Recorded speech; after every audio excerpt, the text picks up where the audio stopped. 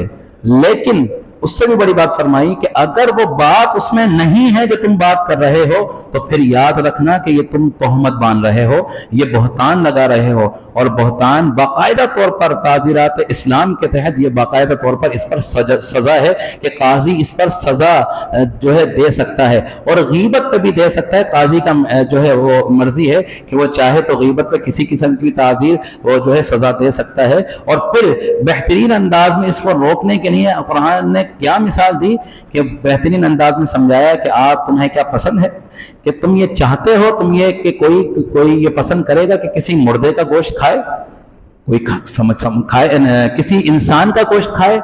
کوئی نہیں جو ہے کھانا پسند کرے گا کہ کسی انسان کا گوشت کھائے۔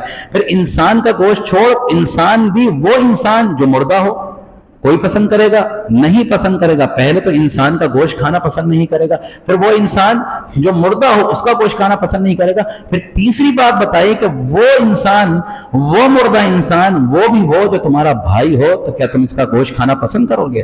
انسان نہیں پسند کرے گا کسی انسان کا گوشت کھائے، کسی مردار کا گوشت کھائے، کسی مردہ انسان کا، اور وہ بھی اس کا بھائی ہو تو قطعاً پسند نہیں کرے گا، فکرہتموہ کراہت کرے گا، تبھی اس کو دل نہیں مانے گا۔ تو قرآن نے اس کو تعبیر دی، جو غیبت کرتے ہیں، جو غیبت کرتے ہیں ان کی مثال یہ ہے کہ وہ اپنے انسان، اور وہ بھی وہ جو مردہ ہو اور وہ بھی وہ جو اس کا بھائی ہو، وہ اس کی مثال ایسے ہے کہ وہ اپنے مردہ بھائی کا گوشت کھاتا ہے۔ تو لہٰذا اللہ تبارک و تعالیٰ نے واضح طور پر حکم فرما دیا کہ کسی کی جاسوسی نہیں کرنی، کسی کی غیبت نہیں کرنی، اور کیا کہ جو ہے بدگمانیاں بہت زیادہ نہیں پالنی۔